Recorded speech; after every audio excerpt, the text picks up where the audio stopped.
After the initial data has been provided to the verifier, they should have all needed information for them to be able to select samples and dive into the account level testing phase of the project. While most verifiers have different procedures for how they go about testing data,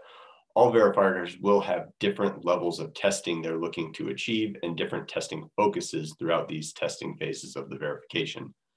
One specific type of testing that many verifiers follow up on is entry testing, which we will be discussing today. The purpose of entry testing is really to test the proper timing and placement for accounts that are being added into a composite for a first time or for a first time after a period that they were not in the composite. So this also covers accounts that may have been temporarily removed for a variety of reasons. As mentioned, timing and placement are critical in this testing aspect because the verifier wants to make sure that the accounts are going into the composite at the right time and the composite they're being added to is the correct composite based on the client mandate set forth in any contract or investment policy statements. The verifier will be testing this on a sample basis. So in a given verification, it is unlikely for the verifier to test every single account that is entering a composite for the first time, but rather they're looking at the total population of new accounts entering composites throughout a specific period and selecting a subsample based on that population for testing to give them a level of comfort that these policies and procedures are being applied consistently across your entire organization. This testing is based on documents that we have in the policies and procedures. Specifically at the bottom of the slide here, you can see the new accounts. So in this sample procedure, which is very common amongst most GIPS compliant firms, is to include portfolios in a composite at the beginning of the first full month under management, then goes on to give a date example of when an account could be entering a composite at the start of September 2018. This is the specific policy that the verifier is testing during this phase of the process. Other items that may cause an entry testing account to come up could be a change in mandate, as highlighted in the very bottom section. If that was the case, the verifier would be looking to test the timing and placement of an account after a mandate change has occurred, as well as looking for any changes in discretion. So if an account is raising above a set composite policy minimum, or they're removing any prior restrictions that are now allowing the account to go back into the composite. Now, obviously, as we just went over those scenarios, there's a number of different items that may be requiring and causing these accounts to enter a composite. So therefore, it is important for the internal team to be tracking these new accounts going into the composites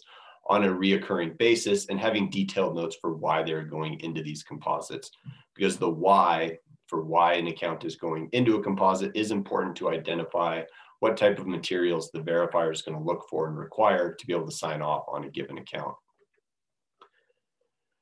Now, some accounts may differ, but if looking at standard requests to support timing and placement for accounts entering composites, there are a number of standard items that a verifier is going to request.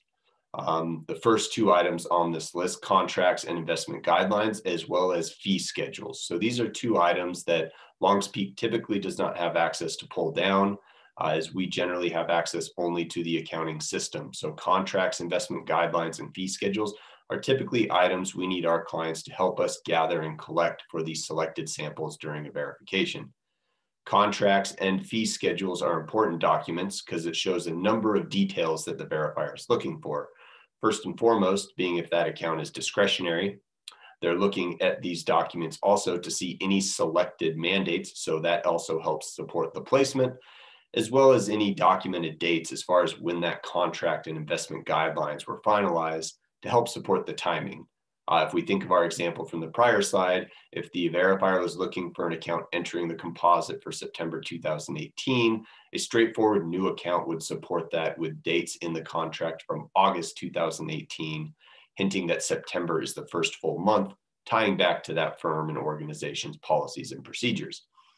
Other items that support the timing and placement of account have to do with the assets themselves, which are items that Longs Peak can download from your accounting system, so long as we have that access. And that is typically supported through transaction summaries and portfolio appraisals. Transaction summaries support the timing, so showing when an account is funding or when an account may be rebalancing if it was a mandate change,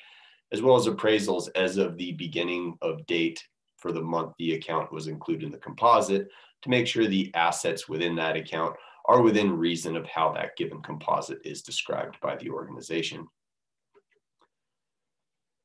To segregate the duties when working with Longs Peak on the verification, we have created some specific data requests that go back to you and your team that outline what we need your help in gathering and what Longs Peak can gather in this process. So as mentioned on the prior slide, a lot of these items that need help for are contracts, investment policy statements, and fee schedules, which are going to help support timing and placement. One thing to note, fee schedules are important because that may show an account to be wrap or bundled fee paying or non-wrap or bundled fee paying, as well as outline any other considerations in terms of management fees that may play into the definition of discretion. So here you see a detailed list of preferred support provided by an organization to support an account entering a composite, and that is written contracts, IPS statements, explanation for an account onboarding with your firm and what the strategy is, essentially enough documents to give the verifier a paper trail and level of comfort that the timing and placement of these policies is being applied consistently and appropriately for their selected samples. Verifiers will often have follow-up questions, but this is what the general requests look like to get this testing process started, and should give the verifier most information needed outside of maybe some few follow-up questions that they may have. If you have any questions on this type of testing request and the purpose of it, please feel to reach out to ourselves at Longs Peak with any detailed questions.